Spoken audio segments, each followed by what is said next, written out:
To game at 4K on PC, you surely need an RTX 4090, right? What if I told you 4K gaming is possible on a 6-year-old GTX 1080 Ti? Well, if you don't believe me, watch this video and I'll prove that it's possible. So, which resolution do you play your games at on your PC? Let me know in the comments down below. I can hear you screaming in the comments already. 4K gaming on a GTX 1080 Ti is stupid, dumb and downright silly. And to that I say, watch this video, give me a chance, and you might think otherwise by the end of it. You might be surprised by how well this graphics card performs at 4K. I'm not going to dive into the specs of the 1080 Ti too much. I've done that in a previous video where I tested it at 1080p and 1440p, and you can watch that video up here. And I'm making this video because a lot of people believe that you need an RTX 4090 or a 7900 XTX to play games at 4K. And I wanted to dismantle this common misconception, and I also wanted to see how well a 1080 Ti can perform at 4K just out of mere curiosity. The GTX 1080 Ti can go for around as low as £150, and I believe for this price point it's the cheapest graphics card that has more than 10GB of video memory, as it does have 11GB of GDDR5X, and this will help out a lot at the higher 4K resolution, especially in newer games as well. So how well can this 6-year-old Titan, or more so beast actually, it's not a Titan card so a beast is probably more of a fitting term, play games at 4K?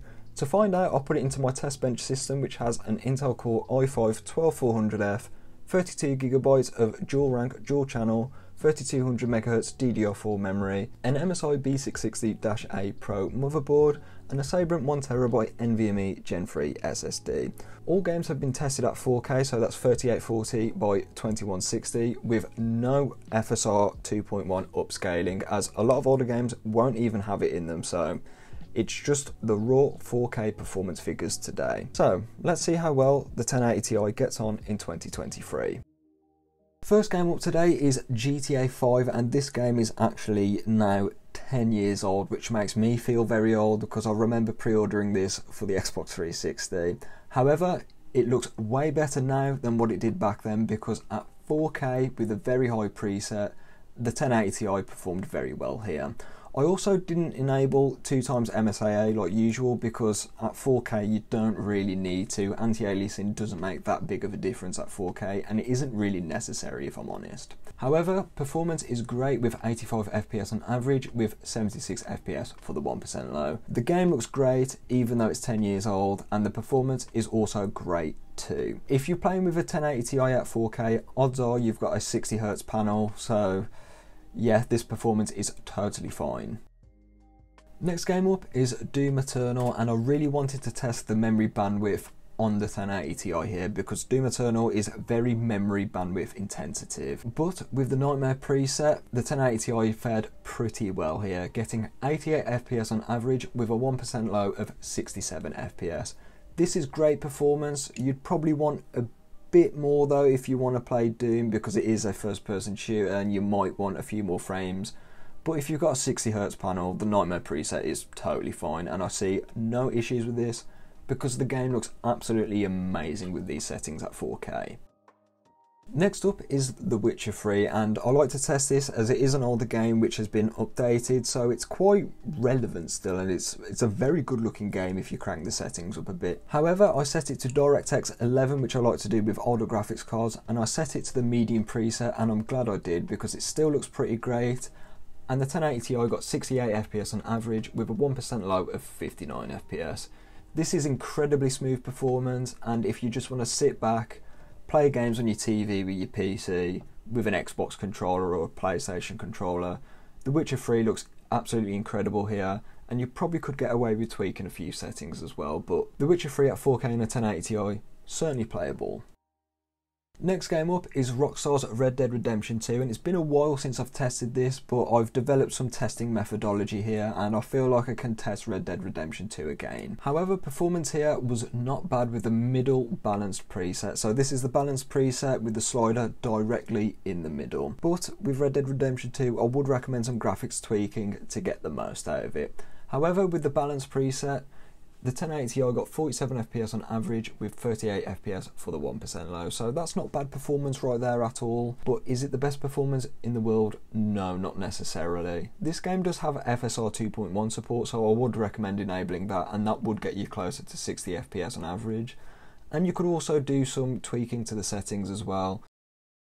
The next game up is F123, and this is the newest game in the roster today, and I'm actually quite surprised by the performance here, because on the medium preset, the 1080 Ti got 80 FPS on average with a 1% low of 68 FPS. This came as a surprise to me because the 1080 Ti didn't really fare that well against the 2060 Super in one of my previous videos. In a void, this performance is not too bad at 4K with the 1080 Ti, so leave it on the medium preset, you'll get 80 FPS on average, so what's not to complain here. Next up is Horizon Zero Dawn, and I left it at the original preset here, but I turned off motion blur because no one likes motion blur, let's be honest. But this netted 55 FPS on average with a 1% low of 38. There were a few stutters with Horizon Zero Dawn. I'm not quite sure what that was down to. We wasn't running out of VRAM, so I don't think it's down to memory. I think it might just be down to the 1080 Ti itself, or maybe some driver optimizations perhaps. Either way though, it is certainly playable, but the performance yet again isn't ideal in this title, and yeah, Horizon Zero Dawn looks good at 4K, but the performance isn't particularly great. Next game up is Fortnite, and this is more of a esports competitive game, and you probably won't be playing this at 4K, but I decided to test it anyway. I used my typical DirectX 12 with high view distance and high textures with everything else set to low. And the 1080 Ti fared quite well here, getting 122 FPS on average with a 1% low of 78. Fortnite's known to get pretty poor 1% low figures, so this isn't a problem here. And Fortnite is totally playable, even if you had something like a 4K 120Hz display. Fortnite is definitely playable on that, so yeah, Fortnite's playable at 4K on a 1080 Ti.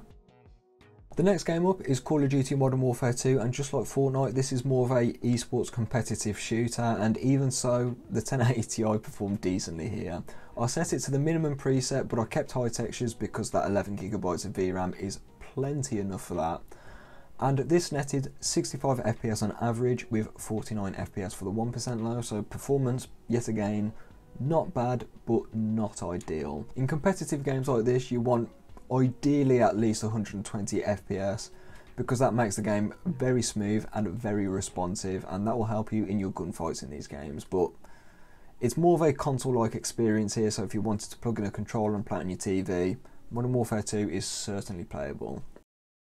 Well then, I think the 1080 Ti didn't fare too badly at 4K. It got playable frame rates in pretty much all of the games tested today, and the worst, as almost always, is Cyberpunk. This was to be expected in all honesty, but 35 frames is still playable, even though it's more of a console-like experience, or previous gen console-like experience for that matter, but the extra fidelity of 4K is certainly nice in titles like these, but I wouldn't say it's ideal though by any means. But on the other side of the coin are older games like GTA 5 and The Witcher 3. These games performed totally fine. They looked incredible. And even though GTA 5 is 10 years old now as of yesterday as of recording, it still looks incredible on PC, especially at 4K. Also, newer games like F123 at 4K on the medium preset, getting above 60 FPS is always nice to see, as that is, I'm pretty sure, the newest game that I've tested today. And that was a common pattern with today's video. A lot of the games tested today were done so with the medium preset or lower. So the settings weren't exactly cranked, but I think if you were to do some tweaking in games like F123 and Horizon Zero Dawn, and even Red Dead Redemption 2 for that matter, I reckon you could get better graphics, and you might even be able to get better performance as well. Also, don't forget, AMD's FSR 2.1 is also an option. At 4K, the quality option looks totally fine, there's no problems with it at all. Do bear in mind though, this isn't available on all games, so you'll have to sort of like see if it's available, and if it is available, I'd recommend enabling it if you want a few extra frames, because it is worth it at the end of the day for a minimum quality loss. So is the performance ideal in every game tested today? No, far from it, in games like Cyberpunk especially, but are they playable? Certainly.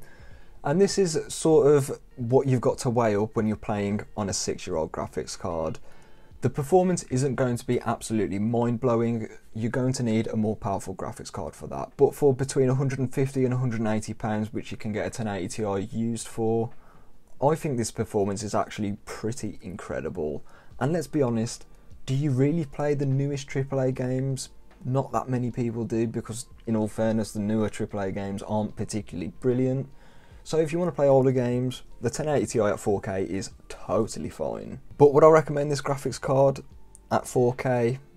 And I'll have to say probably yes. For £150, I think I'll take the performance that I was getting on this card. So if you lower your expectations a bit and lower the in-game quality settings, I think 4K is totally viable on this GPU. If you want to see other forms of GTX 1080 Ti content, they will be listed on the screen over here, I believe. I tested it against an RTX 2060 Super, and I also tested it at 1080p and 1440p, so if you want a more modest gaming experience, the 1080 Ti will have better performance in them resolutions, just truth be known. I think for now I'm actually done with the 1080 Ti content for this year. I've not milked it per se, but I have made quite a bit with the 1080 Ti, as it's always a nice GPU to use and it's pretty popular as well. It does get views, to be honest. So if you stuck around this long, I appreciate that, thank you. Consider leaving a like if you like the video, and maybe even subscribe for more tech content. And I'll catch you in the next one.